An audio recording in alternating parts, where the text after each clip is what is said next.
Assalamualaikum warahmatullahi wabarakatuh. Bagaimana kabarnya hari ini anak-anak?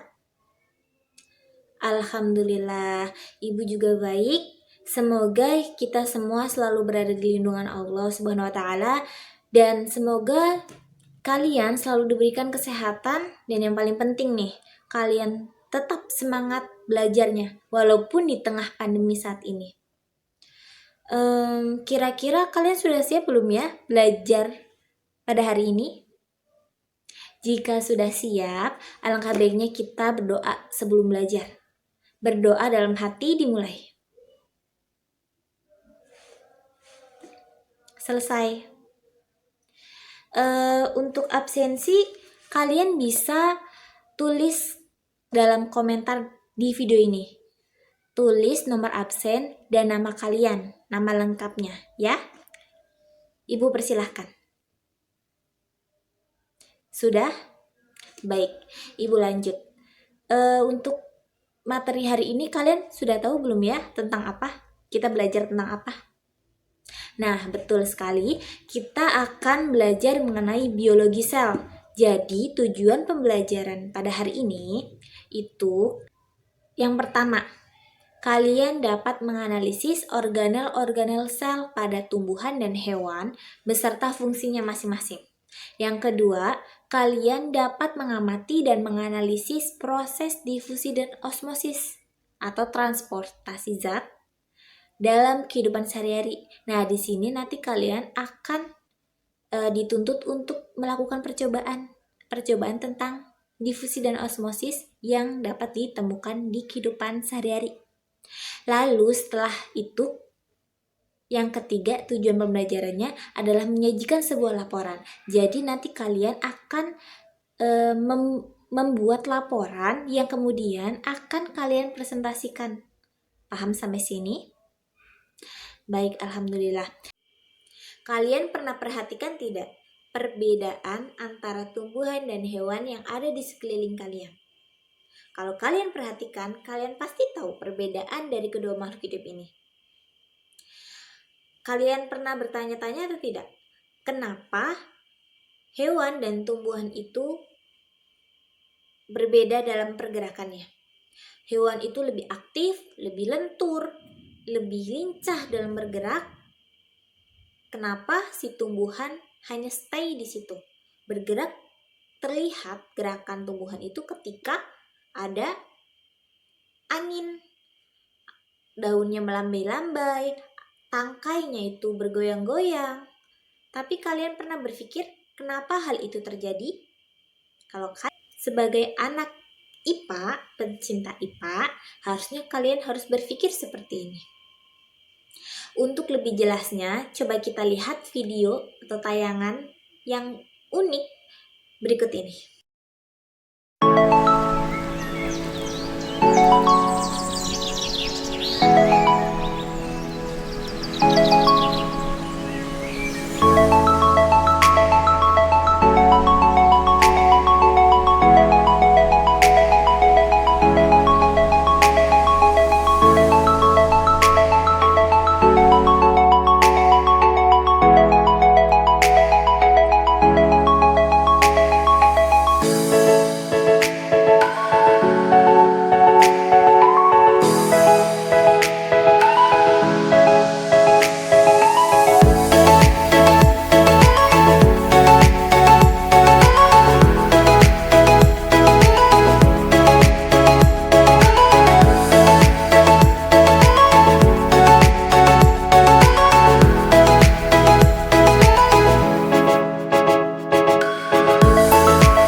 Nah, dari video yang telah kalian simak tadi, kalian dapat apa? Betul sekali, kita bisa tahu dan dapat membedakan ya perbedaan sel tumbuhan dan hewan. Dari video itu juga kita bisa paham kenapa hewan gerakannya lebih aktif, lebih lincah ketimbang tumbuhan. Siapa yang tahu? Ya, betul sekali. Jadi, tumbuhan itu memiliki dinding sel, di mana Dinding sel ini yang membuat tumbuhan ini kaku, jadi lebih pasif dalam bergerak. Sedangkan hewan ini tidak memiliki dinding sel, namun hewan dan tumbuhan sama-sama memiliki membran sel. Paham sampai sini ya? Perbedaan sel hewan dan sel tumbuhan yang bisa kita lihat yaitu ukuran sel tumbuhan itu lebih besar dibanding sel hewan. Sel tumbuhan ini memiliki vakuola yang mana mengakibatkan sel ini semakin membesar karena vakuola yang selalu membesar. Karena isinya itu adalah cairan makanan yang mana elastis. Sedangkan hewan ini tidak memiliki. Kemudian ciri lain, tumbuhan itu memiliki plastida sedangkan hewan tidak. Plastida ini kan terdiri dari kloroplas, kromoplas, dan leukoplast. Kloroplas sendiri memiliki klorofil, zat warna ya. Nah, yang mana klorofil ini adalah zat warna hijau yang berfungsi untuk tumbuhan melakukan fotosintesis. Paham ya? Kemudian perbedaan lainnya, bentuk sel tumbuhan itu tetap, sedangkan hewan tidak tetap. Sehingga sel hewan ini bentuknya tidak teratur. Seperti ini. Ya. Jadi sel tumbuhan ini karena memiliki dinding sel, jadi sel tumbuhan di dalamnya ini terjaga dan dilindungi. Dan akhirnya bentuk selnya itu tetap, sedangkan hewan ini tidak memiliki dinding sel, hanya memiliki membran sel yang mana sel hewannya ini bentuknya tidak teratur. Itu juga yang mengakibatkan hewan ini lebih aktif bergerak sedangkan tumbuhan tidak, lebih pasif dalam bergerak. Memiliki lisosom, sentrosom, dan sentriol yang mana tidak dimiliki oleh tumbuhan. Fungsinya ini sentrosom dan sentriol ini adalah untuk melakukan pembelahan sel yang mana hanya dimiliki oleh hewan. Sekarang pertanyaannya, apa yang dimaksud dengan sel? Ada yang tahu? Iya, betul sekali. Sel ini adalah unit terkecil dalam makhluk hidup yang sangat berperan penting dalam kehidupan makhluk hidup tersebut. Seperti yang kalian tahu bahwa sel ini terbagi menjadi dua berdasarkan ada tidaknya membran inti. Yang pertama apa? Prokariotik, dan yang kedua eukariotik. Prokariotik ini adalah sel yang tidak memiliki membran inti. Contohnya apa? Contohnya bakteri atau cyanobacteria yang mana termasuk dalam kingdom Monera. Kemudian kedua eukariotik itu memiliki membran inti. Jadi seluruh makhluk hidup kecuali dalam kingdom Monera itu memiliki membran inti, termasuk juga tadi hewan dan tumbuhan. Sekarang kalian bisa buka halaman 8 buku paket kalian. Itu tentang sejarah sel. Sel itu pertama kali ditemukan oleh Robert Hooke pada tahun 1665, yang mana Robert Hooke itu mengatakan sel itu terdiri dari ruang-ruang yang terbatasi oleh dinding sel. Betul? Ya, dan ada Robert Brown itu menyatakan bahwa sel memiliki inti. Dan pada tahun 1858 ada Rudolf Virchow itu mengatakan bahwa setiap sel berasal dari sel sebelumnya yang telah ada. Dan masih banyak lagi, kalian bisa buka buku paket kalian ya. Dalam satu sel itu memiliki organel-organel yang terhubung, yang bersatu membentuk sel. Di antaranya itu ada nukleus. Nukleus itu adalah inti sel yang mana mengatur segala aktivitas sel. Ada ribosom, yaitu untuk melakukan sintesis protein. Ada retikulum endoplasma, ada halus dan kasar. Yang kasar itu yang ditempeli ribosom itu berfungsi untuk menyalurkan sintesis protein. Sedangkan yang halus itu berfungsi untuk melakukan sintesis lemak. Ada badan Golgi. Badan Golgi ini berfungsi untuk mengeluarkan protein dan sekresi sel. Dan ada mitokondria yang fungsinya adalah menghasilkan energi melalui sintesis melalui respirasi sel. Ada lisosom untuk melakukan pencernaan intrasel. Ada sentriol yang melakukan pembelahan sel dan mikrotubulus yang melakukan pergerakan sel. Ada vakuola makanan yang itu untuk menjaga dan mempertahankan tekanan turgor dalam sel. Dan ada plastida pada tumbuhan tentunya ya. Itu fungsinya untuk melakukan sintesis lipid untuk fotosintesis.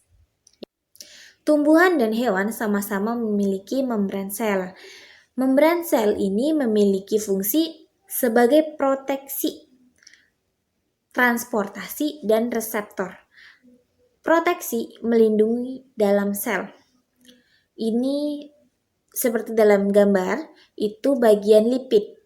Sedangkan untuk transportasi, itu keluar masuknya zat, itu bagian protein. Dan sebagai reseptor, itu penerima rangsang, bagiannya dalam membran sel ini terdapat pada glikoprotein dan glikolipid. Transportasi sel itu ada dua, transportasi pasif dan aktif. Transportasi pasif itu searah dengan gradien konsentrasi, sedangkan transportasi aktif itu melawan dengan arah gradien konsentrasi. Transportasi pasif itu ada difusi dan osmosis. Kalian pasti masih paham, masih ingat tentang proses difusi dan osmosis. Proses difusi ini adalah perpindahan zat terlarut dari konsentrasi tinggi ke konsentrasi rendah. Sedangkan osmosis adalah peristiwa perpindahan air atau zat pelarut dari konsentrasi rendah ke konsentrasi tinggi. Difusi itu bisa kita lihat dalam kehidupan sehari, contohnya adalah teh yang dicelupkan ke dalam air panas. Ada juga osmosis, itu adalah peristiwa pemasukan kentang dalam air. Ya. Kemudian transportasi aktif. Transportasi aktif ini misalnya atau contohnya itu ada pompa NAK, proses endositosis dan proses eksositosis. Tujuan dari transportasi aktif ini adalah untuk polarisasi. Nanti akan dipelajari lebih lanjut di kelas 12. Dalam gambar berikut ini kita bisa tahu nih, pada sel hewan dan sel tumbuhan itu memiliki perbedaan ketika dimasukkan pada larutan hipertonik, isotonik, dan hipotonik. Hipertonik itu larutan pekat atau larutan tinggi. Hipotonik itu larutan rendah. Sedangkan isotonik ini adalah larutan di mana lingkungan luar dan dalam itu setimbang. Jadi tidak terjadi apa-apa. Paham ya? Nah, pada saat sel hewan dimasukkan pada larutan hipertonik, maka akan terjadi bagaimana? Ada yang tahu? Iya, betul sekali. Pada saat sel hewan ini dimasuk kepada lingkungan yang pekat atau hipertonik, itu sel akan mengalami yang namanya krenasi atau mengkerut. Sedangkan pada sel tumbuhan akan mengalami plasmolisis. Plasmolisis ini adalah peristiwa membran sel itu keluar atau akan terlepas dari dinding sel. Nah, sekarang bagaimana kalau dalam keadaan isotonik? Itu kedua-duanya tidak terjadi apa-apa. Sedangkan pada hipotonik atau larutan rendah, pada sel hewan akan mengalami yang namanya hemolisis atau sel itu mengembung. Karena air masuk dalam sel, maka sel hewan akan terus menggembung dan akhirnya pecah. Sedangkan pada sel tumbuhan itu pada larutan rendah akan mengalami yang namanya tekanan turgid. Tapi pada tumbuhan itu kan memiliki vakuola. Vakuola ini fungsinya untuk mengendalikan tekanan turgid. Jadi pada sel tumbuhan akan mempertahankan tekanan turgid saja. Walaupun di tengah pandemi kita tetap belajar dan belajar, jangan lupa. Dan jangan lupa menjaga kesehatan, jangan lupa makan, ya. Kita akhiri pertemuan hari ini. Wabillahi taufik walhidayah. Wassalamualaikum warahmatullahi wabarakatuh. Semoga ilmu yang Ibu sampaikan bermanfaat bagi kalian.